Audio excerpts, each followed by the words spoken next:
Sveiki mokiniai. Pamokos tema poskyrio apibendrinimas. Lietuvių pasaka Karalius ir grioviakasys. Veiksmažodžio asmenavimas, sunkesnių rašybos atvejų kartojimas.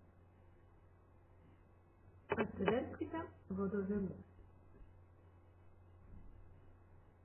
Perskaitykite lietuvių pasaką Karalius ir grioviakasys.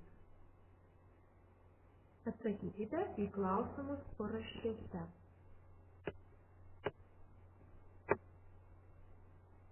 Prisiminkite, kaip užrašomas dialogas. Grioviakasys sako, tiek ir tiek.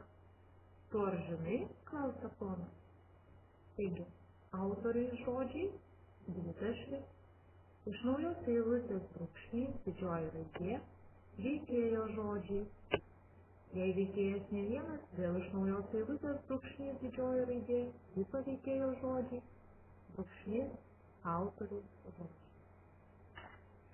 Įsiminkite, nors temą jau jūs žinote ir mokate.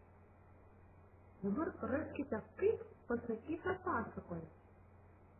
Kokiais žodžiais pamatė žmogų, kaip pasakoje sako, jie mane globos, pranešė karalystiai. Tiek žmonių vargina valkata. Raskite, atlikite užduotį. Jeigu nesupratote naujų žodžių, neginčius, tai yra svetimybė, reiškia miško sargą arba medžiotoją. Bėdoti, užpūsti, dėjuoti. Įsiminkite. Raskite tekste ir išrašykite daugiau pavyzdžių. Šiems įvardžiams raskite veiksmažodžių. Parašykite į sąsiuvinuką.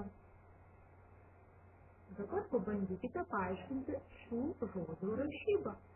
Šaukia. Kodėl gale tariame E rašome muštino ženklą A. Galvoja. Mačiau, pasakiau, pasakei, suvažiavo, sunkiai, tykiai, grioviakasys.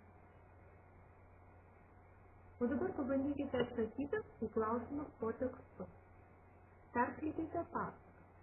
Taigi, kokią mįslę grioviakasys užminė karaliui? Ir kodėl karalius negalėjo jos įminti? Ar galite atsakyti, kokia yra pagrindinė kūrinio mintis? Koks dar pavadinimas tiktų šiam kūriniui? Nurašykite grioviakasio mįslę ir jos įminimą, išmokite ją atmintinai. Pasakoje yra svarbus dialogai. Karaliaus grioviakasio, grioviakasio ir pono, bei vėl karaliaus ir grioviakasio. Raskite juos, išmokite raiškiai skaityti. Sąsiuvinyje parašykite pasakos planą ir išmokite gražiai pasaką pasekti. Pasekite ją namiškiams. Taip pat atlikite užduotis pratybų sąsiuvinyje. Ne tik liaudies pasakotojai kišenėje žodžių neieško. Paskaitykite pasakos, kurią sukūrė rašytoja Aldona Liobytė, ištrauką. Kas toje ištraukoje jums gražu? Pabraukite vaizdingus pasakymus, žodžius.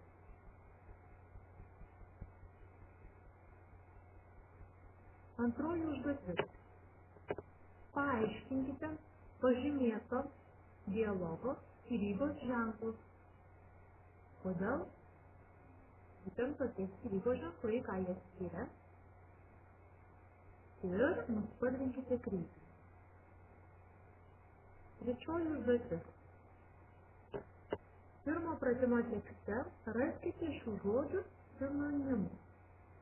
Kaip jums atrodo, kodėl rašytoja po 2 kartus pavartoja žodžius paklausė, paklausė, tarė, o nekeičia jų sinonimais? Taigi raskite sinonimus.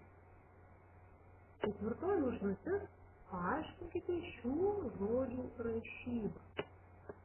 Todėl karalaitei gale rašome ei, nes karalaitė, patarėjai ai. Kodėl? Parašykite. Jei atliksite užduotį, puiku.